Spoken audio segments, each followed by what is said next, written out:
अलैकुम। जनाब सदर, मैं फलस्तीन पर होने वाले ज़ालिम के बारे में बात करने के लिए खड़ी हूँ। तुम आसमां पर गए तो चांद से कहना, तुम आसमां पर गए तो चांद से कहना, जहाँ हम हैं वहाँ रोशनी बहुत कम है।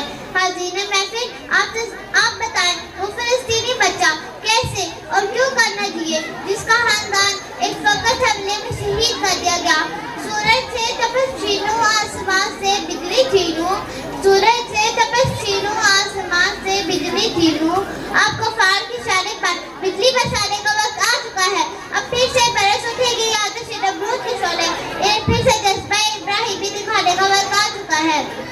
नबी की आबरू बाकी रह गई तो हम भी बाकी रह गए, वरना फिर से गुलामी में उतरने का वक्त आ चुका है।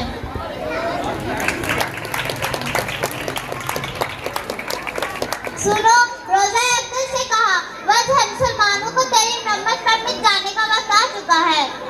हाज़रीन महफिल, आप बताएं वो फलस्तीनी बच्ची कैसे और क्यों करना थी जो डॉक्टर बनने के हवास देख रही थी, मगर इसके गान, इसके हाथात और इसके स्कूल में जिसके हवाब भी रेजा रेजा हो गए। कहाँ है वो मुसलमान जो 1 और 10 पर हावी था।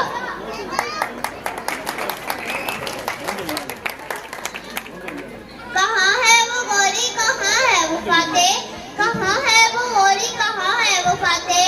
क्या अब कल नबी नहीं आएगा? बैतुल मुक़द्दस की दीवारें पुकार रही है, देखो तो जब जाने को अय्यूबी नहीं आएगा। आवाज आती है, इस्लाम अमल का दर्द देता है। कोई सलाहुद्दीन अय्यूबी को के उठकर देख हाल अपनी मस्जिद अक्सा का, कोई सलाहुद्दीन अय्यूबी को के उठकर देख हाल अपनी मस्जिद अक्सा का। उठ अय्यूबी, इस्लाम की बेटियां पुकार रही है, उठ अय्यूबी, इस्लाम की बेटियां पुकार रही है।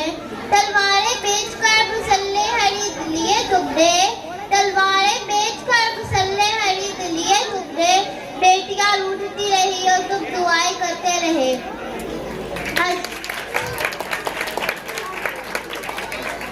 हाज़रीन महफिल, आपसे सवाल है कि आपने फलस्तीनियों के लिए नारे लगाने और सवाल उठाने के अलावा क्या किया है?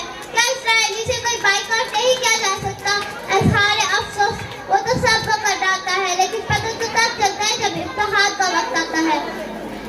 आखिर में मैं इस शेर के साथ इजाजत चाहती हूँ।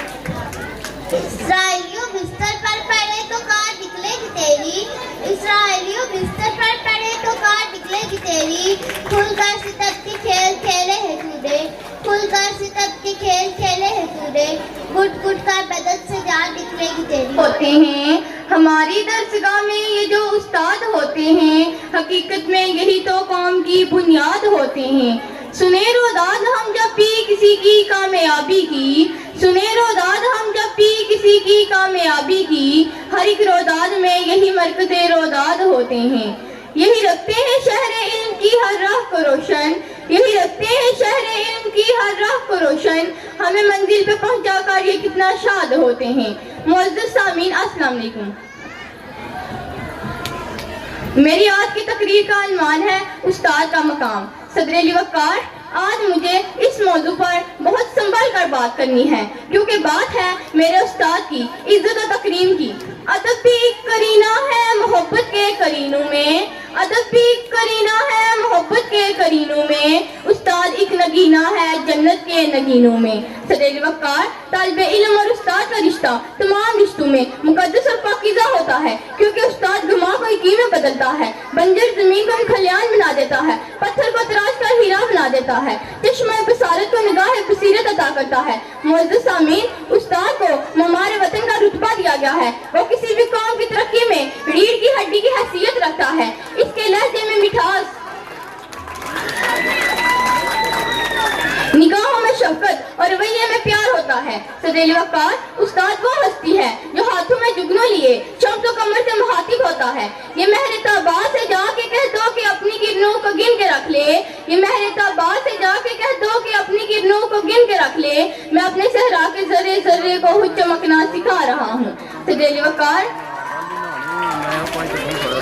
استاد کا رتبہ واجب الاحترام ہے. استاد ایک موم بتی کی مانند ہے جو ہم شفقت کر کے دوسروں کے لیے مشعل راہ ہے. امام غزالی نے بھی استاد کے بارے میں فرمایا ہے کہ میرے حقیقی والدین نے مجھے آسمان سے زمین تک پہنچا دیا، لیکن میرے روحانی والدین نے مجھے زمین سے اٹھا کر آسمان کی بلندیوں تک پہنچا دیا. جناب صدر، میں آخر میں صرف اتنا کہنا چاہوں گی کہ جس طرح چاند کو دمک، سورج کو چمک کی ضرورت ہوتی ہے، روح کو جسم کی ضرورت ہوتی ہے، پھولوں کو مہکنے کی ضرورت ہوتی ہے، اسی طرح معاشرے کو بھی استاد کی ضرورت ہوتی ہے. میں اپنے اساتذہ کو خراج تحسین پیش کرتی ہوں. اور آخر میں اس شعر کے ساتھ اجازت چاہتی ہوں. پیشرو ہے پیشوا ہے تو ہے امام، پیشرو ہے پیشوا ہے تو ہے امام، تیری عظمت تیری فت کو سلام. اے میرے استاد تو ہے ذیشان، اے میرے استاد تو ہے ذیشان، تیری عظمت تیری فت کو سلام. وسلام.